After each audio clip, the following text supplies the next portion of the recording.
Lors d'une de mes visites au Rwanda à Kigali, j'étais avec mon guide à l'aéroport.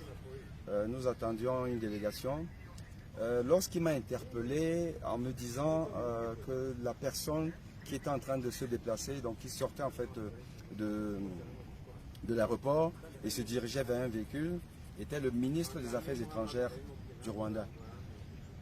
Et j'ai regardé, j'ai été surpris de voir un homme qui avançait, s'éloignait en fait vers un véhicule qui était garé, le véhicule que vous voyez là. Le ministre était seul. En fait, il était quasiment seul. Il n'avait qu'une seule personne qui tenait sa valise et lui-même il tenait son porte-document. Et il avançait vers le véhicule qu'il a ouvert et il est rentré dedans et le véhicule a démarré, il est parti. Et ça m'a surpris parce que je n'imagine pas beaucoup de pays africains où un ministre d'État, un ministre comme un ministre des Affaires étrangères, venant de mission de l'étranger et qui n'est pas accueilli, qui n'a pas une garde, qui n'a pas un entourage, qui n'a pas un service protocolaire qui s'occupe de lui, il est tout seul. Et je lui ai dit, mais attends, c'est quand même étonnant. Je lui ai dit que non, ici c'est comme ça. Le président de la République Kagame a demandé que les ministres aient un comportement citoyen. C'est-à-dire pas de superflu, pas un service protocolaire très important parce que ça a un coût. Et je me souviens que lors d'un précédent déplacement, nous roulions sur une rue principale de Kigali et on a entendu les klaxons des sirènes des motards et on nous a demandé de nous écarter. Nous sommes partis, nous sommes écartés et une petite délégation, peut-être 2-3 voitures avec quelques motards, nous ont traversé et on a repris la circulation. Et mon guide m'a dit que c'est Kagame qui est passé. Le président de la République au Rwanda, quand il se déplace, il n'y a pas un protocole particulier. On ne bloque pas les rues pendant des heures. C'est d'une simplicité étonnante.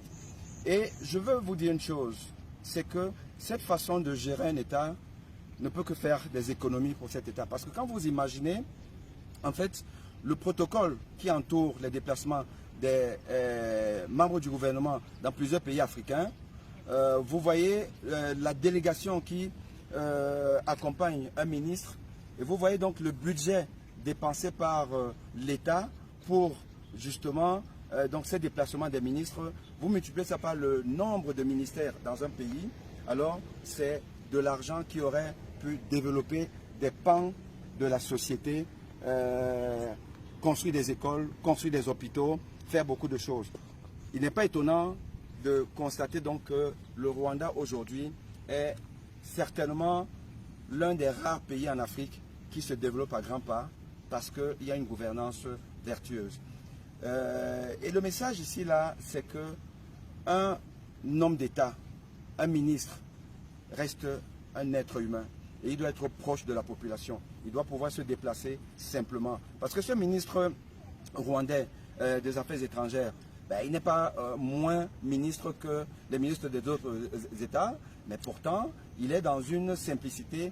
Il se fond dans la société. Il est confondu à tous les citoyens. Il est proche de la population. Et ça rend justement sa fonction encore plus noble. Apprenons à être simples, apprenons à bien gouverner, à ne pas faire des dépenses inutiles, superflues. Mettons l'être humain au centre du développement en Afrique. Et ça devrait vraiment être exporté dans tous les pays d'Afrique. Ça devrait pouvoir irradier l'Afrique pour que l'Afrique s'en sorte. Car nous avons quand même un sacré retard dans ce que nous devrions être en réalité, ce que nous sommes par rapport à nos atouts, nos biens, nos richesses. C'est juste une question de mentalité. Le sous-développement est d'abord mental. Et le Rwanda nous parle à toute l'Afrique.